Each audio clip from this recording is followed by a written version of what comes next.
So I had Drew Carey introduce me for the special. Right. Backstage, him and Mateo are talking just like casually. Like he's like, Mateo's like, we were talking about Vegas, and Drew said, oh, I was dating a girl in Vegas. She was a cocktail waitress, but she worked like in the VIP lounge.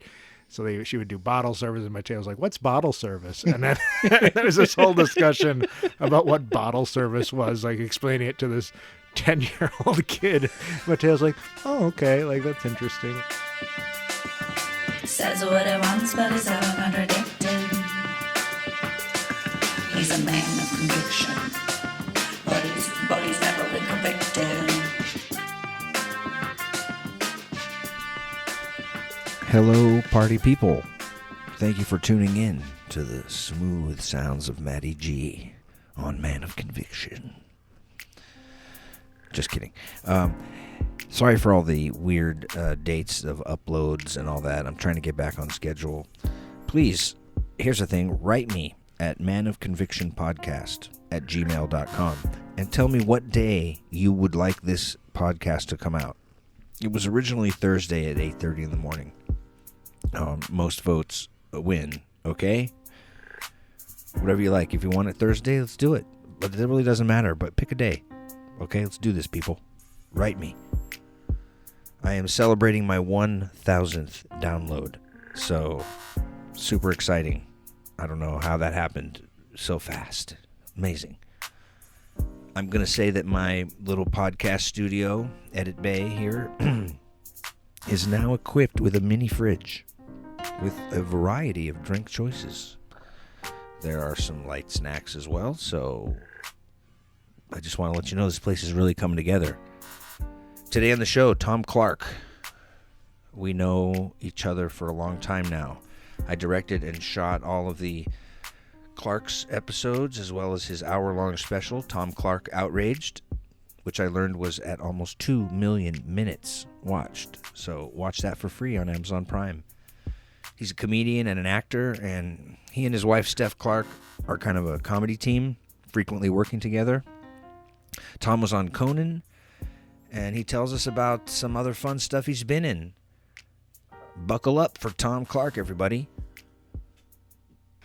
Alrighty, ladies and gents, we are here with Tom Clark. Thank you. You know, I've heard, I did a podcast where they were very hesitant to say ladies and gentlemen, because now with the gender fluidity and non-binary people, that you shouldn't even like say, hey guys, you should be like, oh man, hello people. You're right, let's start over. Okay. Hello people, we're here with Tom Clark, and what about things? Things can't be, listen to this? Man, you're right. Hey, all things, welcome to the show. Yes, we we kind of go way back now. It's been I don't know, 3 or 4 years or something since probably 4 years. Probably about 4 years, yeah. And we met through our buddy Rich Tallarico, the writer, comedian guy, improv master. Yeah, he's incredible. He's one of the funniest guys I've ever seen do improv. Yeah, he's the long form king. Mm-hmm. Yeah. So we started doing little short bits, right, together, like 3-minute, 4-minute things. Yeah, Rich introduced us, and I had told him about some sketches I was thinking of. I think I was working with Rich on stand-up, and he's like, oh, yeah, I should introduce you to this guy, Matthew. Like, he'd like you, and I think you guys would be good to collaborate. So, yeah, then we met at that Coffee Bean in Woodland Hills. Right. And talked over some ideas, and you were all on board. You were so, like, supportive of it. Like, yeah, I love it. And we started doing stuff a couple months later. It's been... We've done it at least 12 or something, right? Maybe more. I haven't counted them, but it's got to be somewhere in that area, right? Yeah, sketch-wise, I think definitely about 12. But and then the big thing, if you count the stand-up special, which was even bigger. So, I mean, that was so fun to do. That was like a huge endeavor. That made it like 20. So, yeah, Matthew shot my hour-long comedy special, which we did in North Hollywood at El Portal.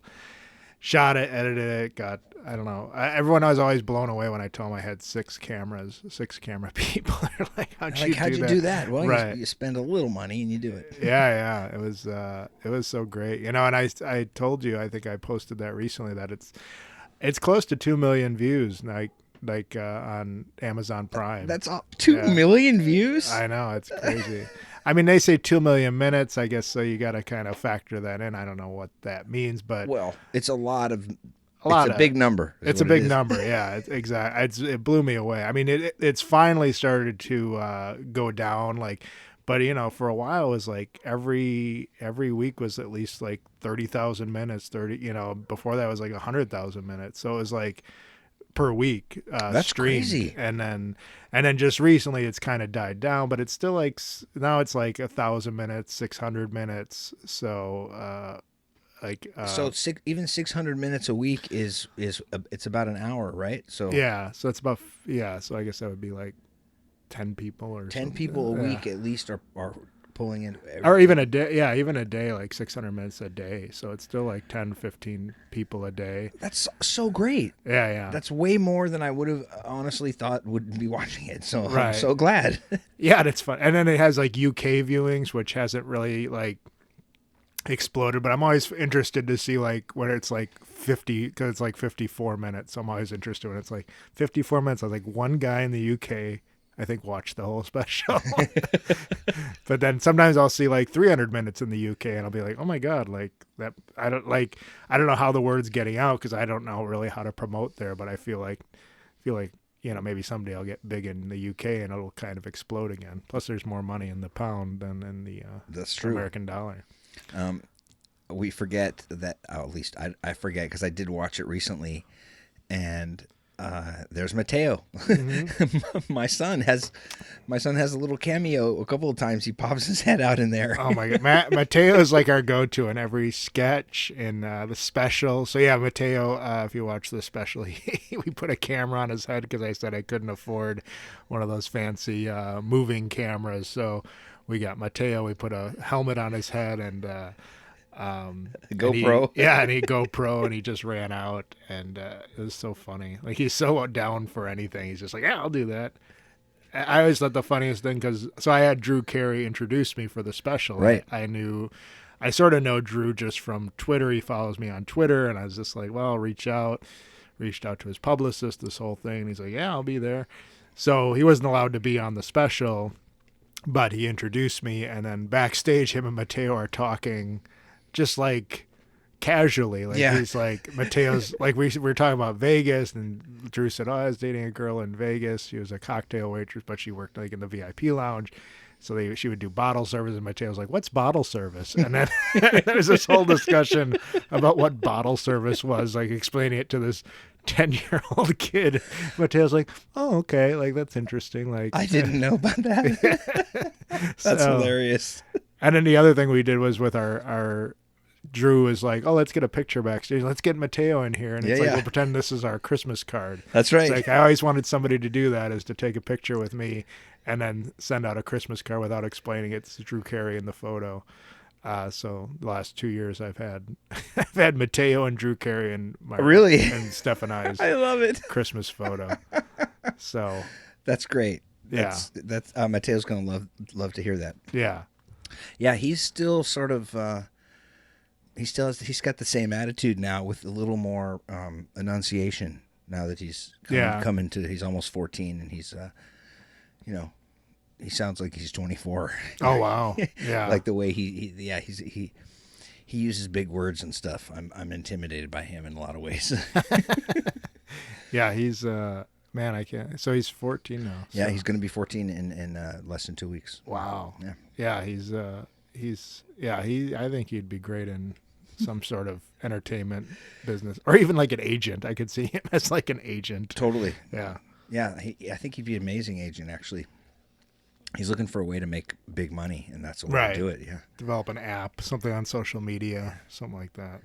Maybe you and Steph could play his parents that somehow end up with this kid in your lap, and you're not sure what to do with him. There we go. That could work. Maybe you could write a sketch around that. Yeah. No pressure.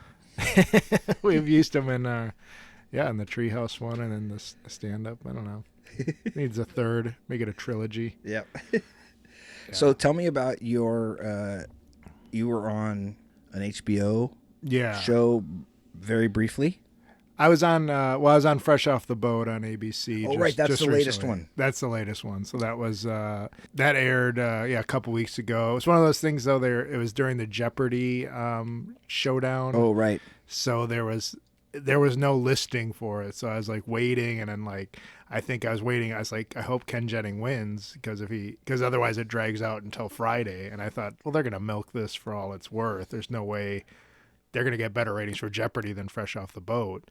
But luckily he won on Wednesday, and then Thursday and Friday they went back to their regular programming.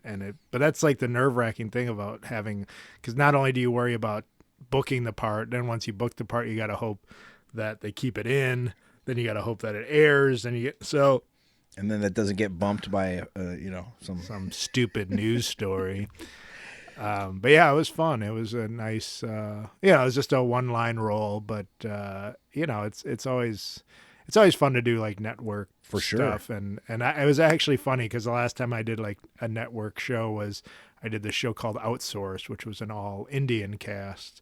And then this one was an all Asian cast. So that's sort of my niche, I think, is the underrepresented demographic. We need a big white guy in here. We need to counter all this, diversity with the whitest person. So the scene is like Constance Wu has a bunny rabbit. She works at this very private school. So she's trying to distract from the fact of being Asian. Like she wants to be seen as someone other than Asian. Okay. All the white staff members are kind of like just see her as the token Asian person. So I walk up, and so she has the bunny to take away from the fact that she's Asian. And then I walk up to her and say, "Oh, do you have a bunny because it's the year of the rabbit?" And so she just improvised this line. She said, "I don't know. Are you racist?" And I was like, "A little on my mother's side." And then I walked away, and then she's like, "Well, you're not funny." And I wasn't sure if that was like her character or if that was her actually reacting to me saying that. But I don't know. She's very kind of cold.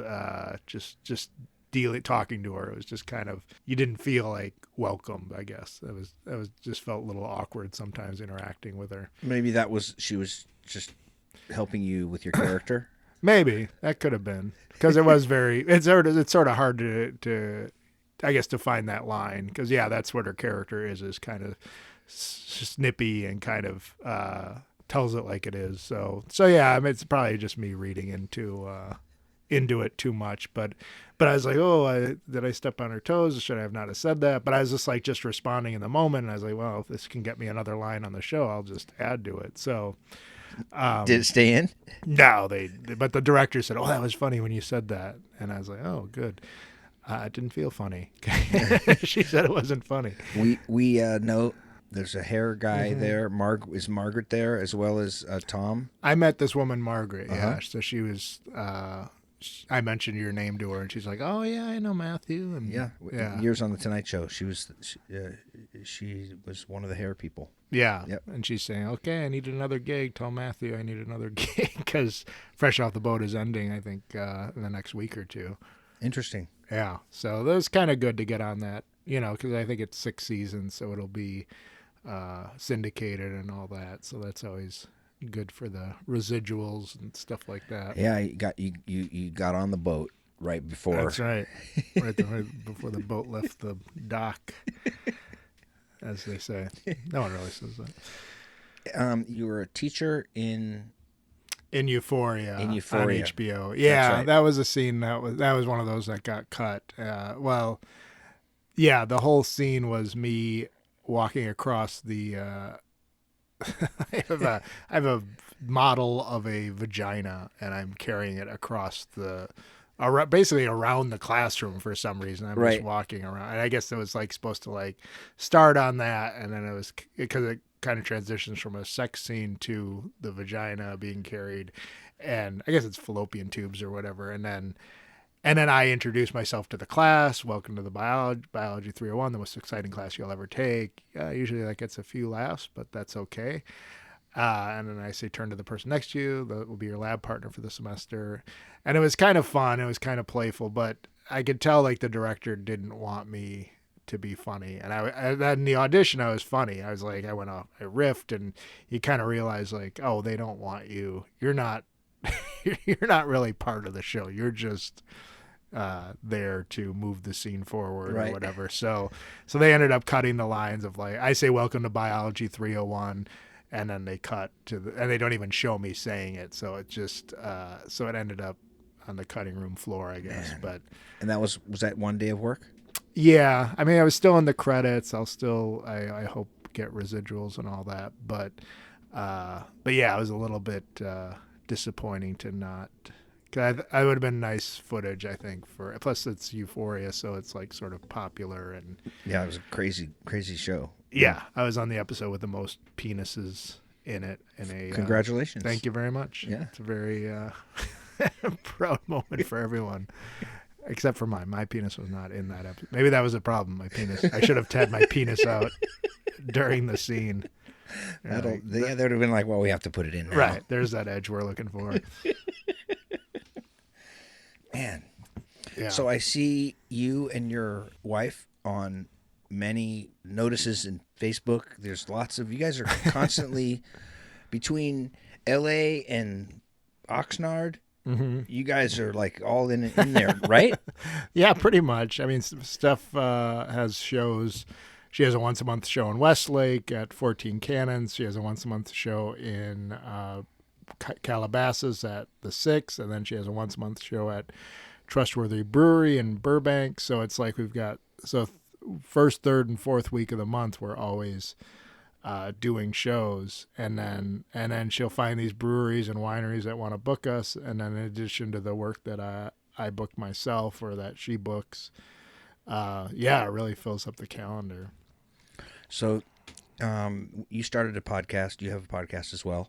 That's right. You edited the first 10 episodes, I think. Yeah. So, and I was doing that for you, and you had this stand-up class that you teach, mm-hmm. and I thought, why don't I see if we can do a trade sort of situation? You weren't really paying me to cut the podcast, right. And I thought, hey, can I take your class? That might be fun to try. And as I sort of trudged through it, I felt like, I guess it's okay. I felt like it's going okay, and at least as I look back on it, it went way better than I thought it was going to go. Well, that's good. What did you picture? Or how did you think it was going to go initially? I don't know. Maybe I'm all about prep, and I just didn't feel like I was prepared enough. But then the last couple of days, it all came together, and I was like, cut that out, and it just sort of trimmed it down, which is one of your things, which is so great. You just don't need extra words. You just don't need them, Right, just cutting things down. Yeah, like you had that great line about looking like an oceanography professor. I think all that stuff, I think that's, I'm teaching at a high school now and teaching kids, and they seem to pick up on it right away. I think because they have probably less, maybe they're less in their heads. Yeah. Some of them are, but some of those who aren't are very like, oh, okay, I'm going to talk about this. Like they're very confident. They haven't like been beaten down by society yet. So, but yeah, you were really funny. I mean, you was it the second class you did the ukulele stuff? Yeah. Yeah. But the first class, it was just. I think my first stuff was way better than the second. It's like when I look back on, watched them both again, and the first one was definitely stronger. I feel like people get in their heads on the second class because so I teach a level 1 and a level 2, and level 2 is sort of developing your persona. I deal with like crowd work and dealing with hecklers and stuff like that. And the first class is sort of more pure as far as like, let's just get this 5 minutes, let's work on it. Let's learn the structure of writing stand-up. And sometimes with level 2, I feel like people want to top that level 1, so maybe they get a little more. Yeah, I think that's probably what my head. That's what happened. What was going on? Yeah. It's tough to. It's hard to balance it out, I guess, because you want to do well, but you also have to just remember what you did the first time. Just keep doing that, and it's not going to be light years ahead of the next set. It's just going to be in the next step. So, I worked on the Tonight Show for almost 10 years, and I got to know a lot of the writers, and I slowly shared that video of that 5 minutes with them and got a lot of positive feedback, which got me the balls to talk to Leno and ask him if I went to his garage, which I do on occasion, and I asked him to watch it. Did I tell you this? Yeah. No, I remember. And he watched it and called me and talked to me for 20 minutes about it. I know. Unfucking believable. I was so blown away by that. He was very positive. He gave me a few tips here and there, talked to me just like I was one of the boys, you know? Right. It was really cool. Yeah, I imagine one of the legends of stand-up comedy to actually sit down and watch your set. Yeah. I was flabbergasted and honored that he recently asked again how it was going. Oh, okay. Yeah. But I'm going to do it. So, yeah, I am going to do it. It is hard. It's hard to reset it's hard because there is just sort of that time where you have to be sort of out in the wild and kind of performing in a vacuum, sort of like, am I getting better? You kind of like, part of it is just getting up on stage and just talking and being comfortable with silence and not getting a response from the audience and not letting that affect you. That's a lot of stand-up, especially in LA, because the audiences can be very tough. I think if I were to do it again, I would do those first 5 minutes again, almost verbatim, just because I felt like they worked. I mean, we had a great crowd that was on our side and everything. They wanted us to do well. So, but I would use that and then hang other stuff off of that and maybe riff, but then go back to what I knew were those like 7 jokes that I told or whatever it was. Right. Yeah. That's what you want to do, is you want to build up. That's what Roseanne did when she did her Tonight Show, is just she kept doing this set over and over and over again, this domestic goddess. And that's sort of what you have to do, is like, I can find, how do I really build on this professor of oceanography? What else can I build off of that? Or what else could I say? Or is there some physicality I could add to it? So, all that stuff makes a difference. So you kind of have to, like, I think people are in such a hurry to create like their half hour or their 45 minutes, as opposed to just create that 5 minutes, and that will build from there. Yeah. But people have a hard time doing the same thing over and over, I guess. Well, one of the people who took your class, I think, saw your 1 hour special and was like, hey, I want to do that. Right. And he called me and we tried to do that, and he got himself an hour special. And, it was just green and needed to be, he just needed less jokes in there, and he needed to maybe workshop some stuff. Yeah. People are in such a hurry. I had another student who asked me to do that, and he just, I was like, this isn't a good idea. Like, wait, just like, you could do 20 minutes if you want, but don't, But this theater gave him the opportunity. They're like, yeah, you can headline the show and you do 45 minutes. And then we'll have an opener, and then, you'll do the rest of the time. But part of it is because he could bring a bunch of people to the show, so the theater doesn't care. So I was like, he's like, can you help me write jokes? And I was like, all right, I'll do it. But, I sort of charge more than I normally would. You should be charged. You should be charged for that, for sure. Yeah. So I said, okay, I'll look at it. And then he sent me it, and it was like, the bit was about, I wish I could have married, if I would have had a kid with a black woman, like, and then it was all these sort of racist tropes about black people. And I was just like, I can't work with this. Like, this isn't, I'm not going to help you punch this up.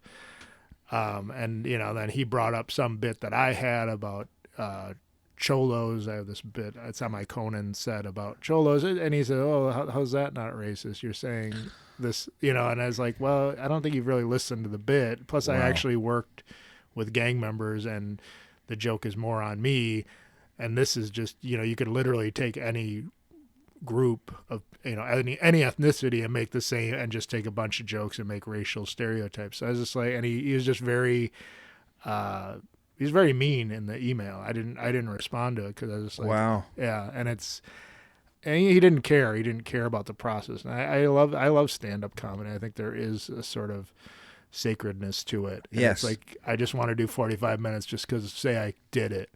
It's like, and that's fine. And I think it's fine to say I want to do 5 minutes of stand-up in your life. But when you say I want to do 45 minutes, I think you're sort of insulting the art of stand-up comedy. It's not something where you can just walk up there and do a crappy job. You have to organically, slowly build to that 45 minutes over scores of sets that you're going to do. Yeah, exactly. And I think, that's why sometimes stand-up gets a bad reputation, or why venues don't want to book stand-ups, because, Steph will contact different venues and be like, we tried stand-up here before. It didn't go very well. And, and it's like, because they probably hired very amateurish people who are very confident in their abilities. And then that creates, I never want to do comedy here again. So, wow.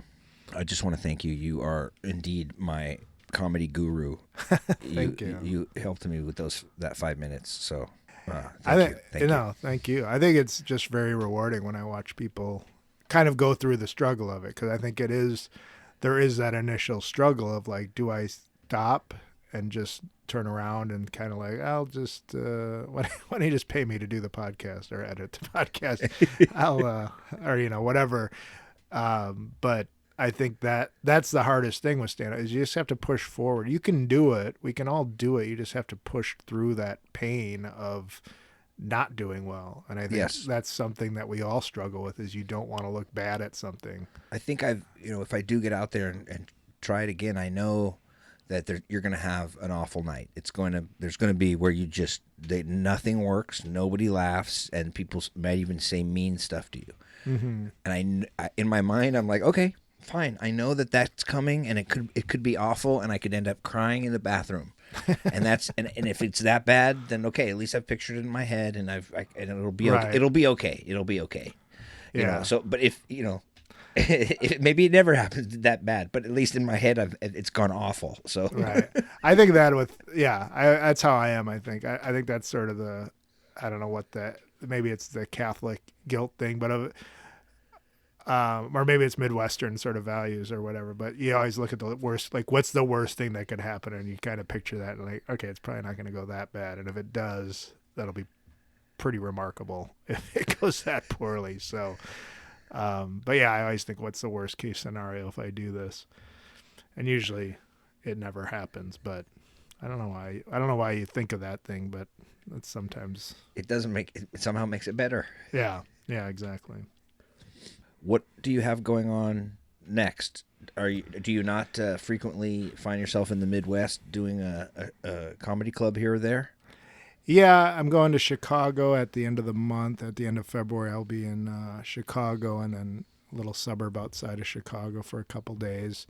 But really, I'm staying in town for the most part. I don't really have a ton of road work booked. In April, I go back to Wisconsin again. One thing I'm trying to do right now is move my dad out to California, because he's 93, going to be 94 in April.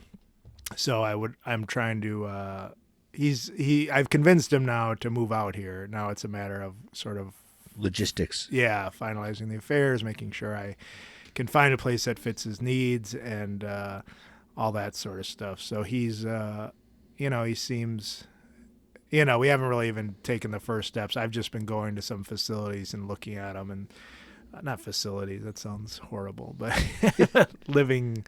I guess, what do they call it? Like you won't be moving them in with you, is what you're saying. That's what I'm saying. I wish I could. If I had a big enough place. We got the tree house here. Right? We could.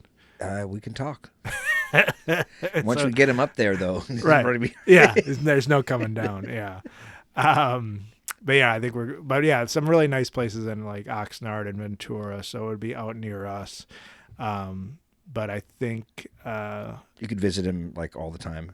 Yeah, exactly. I think just having him in town, because it's just like if something happens to him, at least if something happens out here, it's like we can move to whatever place he would need to from this independent living center or whatever. So there's some really nice places like we've looked at in Oxnard, and it's like, oh my God, this is like, my wife's always like, oh, can we move here? I was like, well. There's still time. There's still time for us. But yeah, I think I'm sort of looking forward to that. But yeah, right now, and really not a lot of stand-up. I like being in town and auditioning and doing that stuff and doing more acting. And hopefully doing more, shooting my own stuff. Yeah. I'm ready to do more stuff if you want. So Yeah. We'd love to. We just it's just a matter of sitting down and writing those Sure. sketches and stuff. Because we kind of had that creative explosion, and the first year we were doing it, I think we shot like 6 episodes or 5 episodes, and we were kind of like, it was like a well-oiled machine. We were kind of doing it, and then things kind of slowed down, and I think it was maybe that was right around when we were doing the special too. So it was kind of just a lot of keeping a lot of balls in the air. So it was hard to keep it going. But yeah, I definitely want to do more of that. So you are now teaching at a high school? Yeah, I'm teaching at Windward High School, and it's in West LA. So a friend of mine runs the theater department there. And, oh, cool. And she brought me in and said, "Do you want to teach freshmen, sophomores, and seniors and teach them stand-up?" So, obviously I've done it with adults, but I haven't really done like an intensive class. So this was like literally, initially it was going to be like 5 classes to teach stand-up. And I figured we had expanded it to 7 classes. So it's 7 classes, an hour each class for each group. And just it was kind of good for me because it really forced me to like streamline my class and really make it work. So it's funny, like, there's a lot of celebrities at their kids go to those schools. Okay. So, like, I mean, when I was there like 4 years ago and taught just a one-off, and like Jodie Foster's son was there. So it's like, it's kind of cool as far as like who comes out. And so we're having the showcase. It'll be when the next Wednesday it'll be. And yeah, they're all going to do like 3 to 5 minutes of material. And there's like, I think 15 kids, 14 kids, and they're all really funny. Like, it just blew me away how quickly they picked up on it. And part of it is I think they're not in their head, and they're kind of just, they're very comfortable sort of making fun of themselves and not judging themselves. And I think part of stand-up is being vulnerable. And I think that's a hard thing sometimes for high school kids to do. Right. But the kids that are very open about that and kind of willing to sort of make fun of themselves, like, and all of them are, it's really like, it's, I don't know, they really surprise me with how good they are. So I'm finishing up the last class tomorrow, and then we have a couple rehearsals, and then we do the show. So how cool. Yeah, I'm excited. It was really fun, even though I had to get up at 6 o'clock every morning to go teach and drive to West LA. But I'm sure, since it's like a private school, right? Yeah. And so you don't have to have a teaching credential. No, there's no, I hope not, because otherwise what I've done is illegal. Find out if they need any, editing or filmmaking teachers. That would be cool. I would love an opportunity to do that. I just don't have my damn credential.